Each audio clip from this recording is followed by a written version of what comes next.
After almost 1 year of time, the PUBG Mobile Global Championship is now back here on the 30th of November, where 40 teams from around the world will fight, 40 of our best teams, I should say, will fight for that chance at that $6 million in prize pool.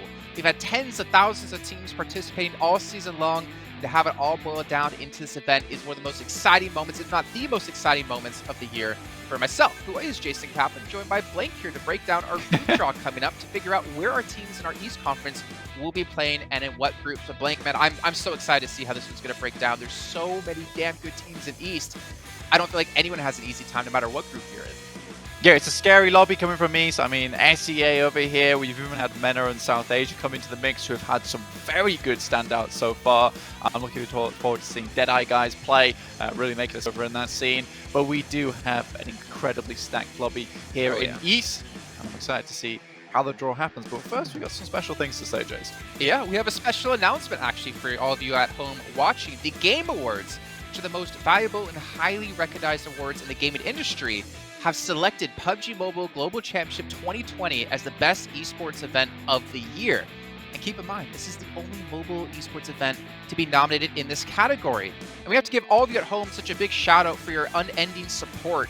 And if you guys liked the event last year, make sure to stick around and check out 2021 because it's going to be even bigger and better. But make sure you guys go vote for PMGC 2020 at thegameawards.com, and we can hopefully make this the best esports event of the year overall. Now, Blank, are you ready to get into how this is going to work? And obviously, our teams are going to be participating off the bat. Bigatron. How could you not talk about Bigatron when you're talking about East?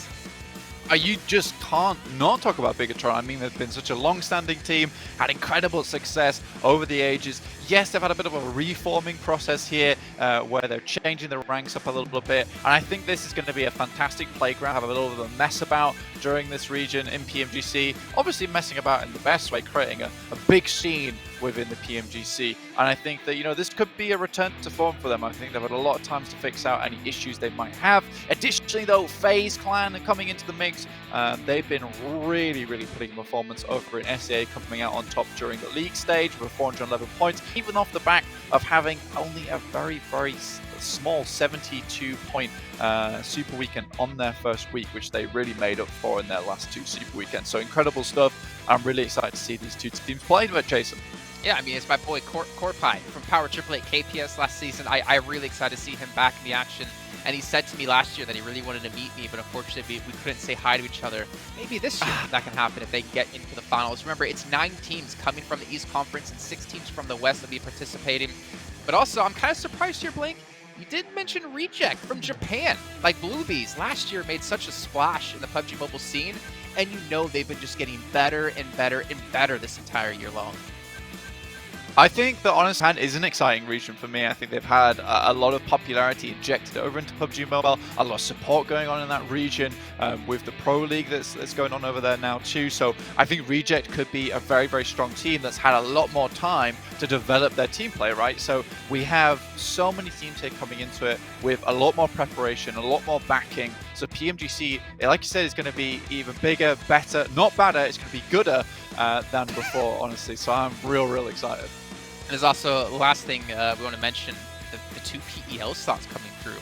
There's still Season 4 happening at the moment for PEL, so we don't know who's going to qualify through. Technically, you could be a team who really doesn't have any points at all and still qualify into PMGC if you take first place, where it's 40 points in total. But right now, you got Nova in first place. You have 4 Angry Men on 4 points. So Nova has 32. 4 Angry Men has 4 points, 3 or 4 points.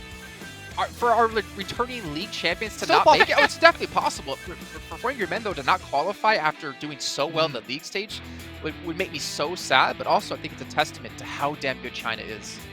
Yeah. Getting straight into our group draw format now, we will have our teams drawn into 5 groups in the following order: A1, B1, C1, D1, E1, and then so on and so on. So we'll be adding each team in their respective group. So obviously you can see down there Group A, A1, A2, A3, and A4, and we'll be going through these systematically from left to right in group order. So very exciting stuff, Jason, and we do have a very special person that will be drawing these groups. We do first have to get into a little bit more format of the actual tournament. Yeah, I'm really curious to see how like these teams are going to play in these groups. Obviously, like we had a discussion about this before we started. Does it really matter what group you're in? But if you're in a group with like the 3 Chinese teams in Bigatron, I don't think anyone wants to be in that group because you're just gonna have such a tough time, right? So I think it does help a little bit, and obviously the top 16 teams overall from the league stage will get into the finals, and we actually take a look at the format of the tournament so you guys get an idea of how it does work. It's just really reminiscent of last year, and throughout the PMPLs, you have 2 days of league play on Tuesdays and Wednesdays, and then you have 3 days of Super Weekend. And as you can see here, Blank, top 16 teams from those 3 Super Weekends, or the points only matter in that part of the event, get through into the league finals.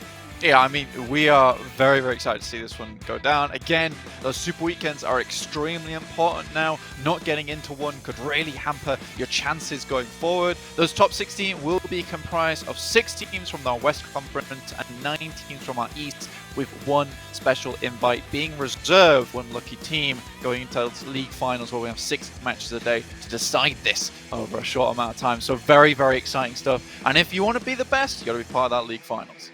You say if you're if you're that lucky team who gets invited, or maybe unlucky because you're going against the best 15 teams in the world, not just from West, not just from East.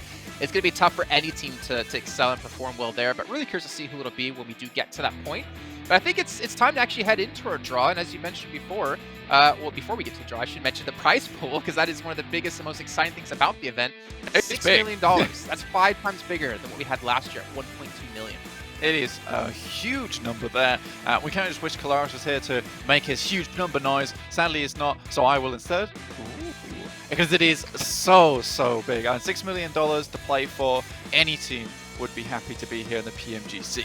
All right, Blake, without further ado, I think it's time to hop into our actual draw here, as we do have Rosa No, the PUBG Mobile Global Esports Manager, to do our picks for us in this Eastern Conference. And the first pick, they'll be in Group A. I'm excited to see actually who it's going to be here, Blake.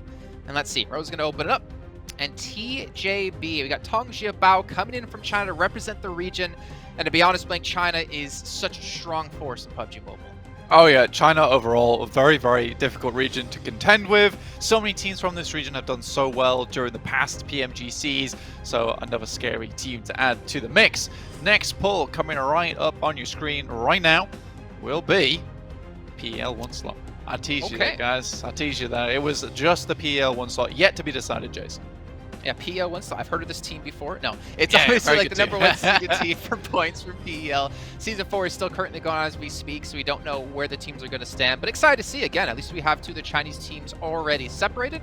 As we get into our first pick from Group C, we have D Xavier. Now, this team extremely strong. And Blank, if I'm not mistaken, they played actually pretty recently. They did, yeah. They played in the World Invitational, coming 3rd place. Honestly, this is the team that has a lot of potential, and I'm really happy to see that they have made it here to the PMGC, and I can continue to see them use that potential to its greatest. BTR, our next pick from coming through right now. We talked about how, you know, they've been having some difficulties, but right now, this is the place to perform, and it's Bigatron Aliens heading to Group D. Oh yeah, I can't wait to see how Yuhai's been able to do within the team if they're able to really unleash his power within this roster. Moved into Group E, the first pick, we got Team Secrets. They qualified through PMGC points, but you know what? That wasn't enough for them. They went on to go win the PMPL Southeast Asia tournament as well. So they got an extra $31,000 in their pocket, really proving how strong they are.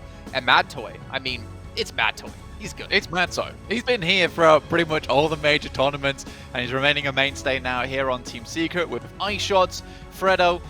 You know, they've got a really, really good team jumper in there too, as one of the biggest fraggers around. Next slot will be going to DE here. So Deadeye guys coming through from South Asia, doing extremely well, with a very good backing of their fans as well, Jason. Yeah, Nepal, that region, the fans are so passionate. Every time Imperium ever tweets or posts about it, you know, everyone's all over him. They love the region, they love their teams, and it's great to have another Nepal team. As we're going to see our next team come through, and it's going to be the Infinity. So they also came in, if I'm not mistaken, through Thailand through the PMGC points. So they have the likes of them and FaZe Clan with 2 Thai teams. Yeah, PMPL Thailand here for the Infinity. It will be our next on our list. Next team coming out of the fishbowl, the mystic fishbowl of the group draws, will be Rico Infinity team with one of the coolest names, with the 8 being the Infinity, of course. I know that's very simple, but it really pleases my simple mind. And you know, this is not a simple team though, they're complex. They're very, very good. Rico Infinity team, once again, making it to one of the big leagues here in PMGC. And again, we're excited to see them perform here on the main stage. STE, our next team, dropping in here, Jason.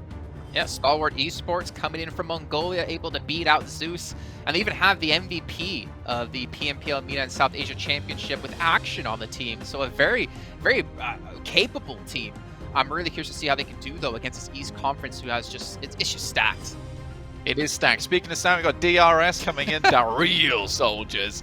These guys are extremely good, and they're constantly a nuisance for a lot of the teams in the PMGC lobbies with extremely good team fighting. Saw them last year, and they'll continue to do well here. So already Group A with Tongja Bao and Deadeye guys. Group B with our yet-to-be-determined Chinese team and BTR in Group D. So we've got a nice little split here of the teams that we said were like the big dogs so far, which is nice to see. So it's been fair so far from Rosa No. And PEL2, the other team.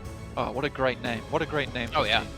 I mean, right now you got Nova looking to eye up this position, potentially currently sitting first over in the PEL points. But 4 Angry Men, I think you only have like 3 or 4 points total. But you get 40 points if you can win that. So they could still qualify. It would be great to have the returning league champions join us once again. And then, of course, MSC coming through. MS Chonburi as well, coming in from the Southeast Asia Championship. Love to see this team, to be honest. Yeah, I mean, they've got an amazing logo too, but MS Chonburi, yeah, they've done Pawns. fantastic. They got Pawns. They got Pawns. Mega Conqueror, all the way back way back when. Damwon Gaming for our next slot, going over to Group C, a very, very good Korean team coming through into the mix. And to be honest with you, I think we've been missing that Korean powerhouse. I think Damwon Gaming really do have it this time around. Yeah, I mean, the organization alone, you know, they have a lot of faith in you since it's such a prestigious org. We're going to move on now to our third pick from Group T, and BC Swell coming in from Japan from the Rivals Cup of Korea versus Japan. And they qualified, Blink, by, do you know how many points? Just that 1 point. 1 point, man. 1 point to the end of PMGC, 1 point to sit at home and watch it. Great to see them come through. Genesis Dogma next on our list. You know, you might not realize from the lettering, but here you can see them quite clearly. Genesis Dogma coming into the mix. Their final day of the finals was extremely good. You know, day 1, day 2, day 3, 20, 14, and 8 kills respectively. So Genesis Dogma, there was no letting up towards the end of that tournament. So hopefully they can bring that bulldozer momentum through into PMGC 2. So groups almost stacked up and ready to go. Not too many left to be pulled. Here we go. Our first pick from Group A, our last pick from Group A, Nigma Galaxy, actually.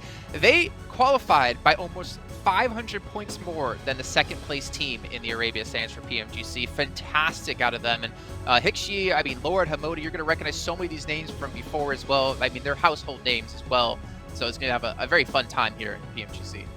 4 rivals next on our screen coming through. The SEA teams, they love those red logos, and this is one hell of a red logo. Very Sharingan, so you know that I'm a big respecter for it. But 4 rivals coming in straight away from SEA. I mean, SEA is always a team to be contending with. CS also coming through. Cryptics on our screen, coming for a Group C, our 4th pick. Only 1 left to go now, Jason. Got to give him a shout out though, coming from Morocco. You don't really see too many teams from that region, especially a team with all Moroccans. So I'm really excited to see if they can put themselves on the map like Zeus did last year with Mongolia. So we move into our last pick for Group D, and Reject from Japan, but some boys from ex-Bluebees here. And we've been saying this so many times, like Japan, you know, they've been just getting better and better in this year that they've had. No one hated the Bluebees. Everybody loved the Bluebees. And honestly, Reject, with all that performance coming through from Japan, they're going to do well. Next pick will be FaZe Clan. Absolutely smashing it in the overall league play. Not quite making the same performance in the finals, but even having that first bad Super Weekend, they made up for it in the last 2. So FaZe Clan are definitely a big one to look out for. And now we have our groups all stacked up. Group A looking pretty stacked there with Tongja Bao, the PEL2 team coming through, Nigma Galaxy and Deadeye guys, so maybe a group to be looking out for, Jason, as well as Group E looking pretty strong as well. Yeah, I'm even looking towards BC Swell and of course Reject, like 2 teams from Japan. I think for them, because I think most people will see them as a quote unquote weaker region, but I think it's nice for them to have like a team that they know quite well from playing within Japan alone, to be able to participate with them every single match. The problem is they're going to be with Bigatron every single match as well. We know how strong they're going to be. But to be honest, I mean, I don't know if you have any thoughts about, is there a group of death in your eyes? In my eyes, every team is so damn good that really any team can be the group of death. Yeah, any team is a group of death in this case. I mean, if you're Swell and you're also Reject, you maybe cheering Gambate to each other during those matches, especially with BTR being in your lobby. But don't give up, guys. I'm sure it will go well. And with Japan, you know, I'm with them all the way. But yeah, every single group here, they're pretty even across the board. I do think Group E is pretty difficult. DRS is really going to have a big step up, which I know is in them. With this new and improved logo, they can fend off the likes of Team Secret and FaZe Clan. I'm ready to see it, Jason. Well, the upside is you only have to be stronger than 4 other teams in these lobbies right now, because the top 16 teams will advance into the Super Weekend. But from there, obviously, it gets more difficult. Blink, 9 teams, as we mentioned before, get out of this East Conference, and 6 teams from the West, with 1 slot still to be given out to a certain team. You just know the teams we're going to get from this are going to be so formidable that I feel like even though West is getting better, East still dominates in my eyes. Yeah, West is getting better, and I think, yes, East is currently at the top of the hill at the moment, but, you know, maybe there is time to dethrone that King of the Hill. But you have to find out later on when we go watch the matches on the 30th of November, Jason. And I know when I get a Jason, I know it's going to be a good tournament. Yeah, you guys better put that in your calendar, because this is going to be the highlight event of the year, the culmination of this entire year of esports, with $6 million on the line. Every team fighting for that chance to get the lion's share. But only time will tell which team will come out on top. Make sure you're with us on November 30th to find out.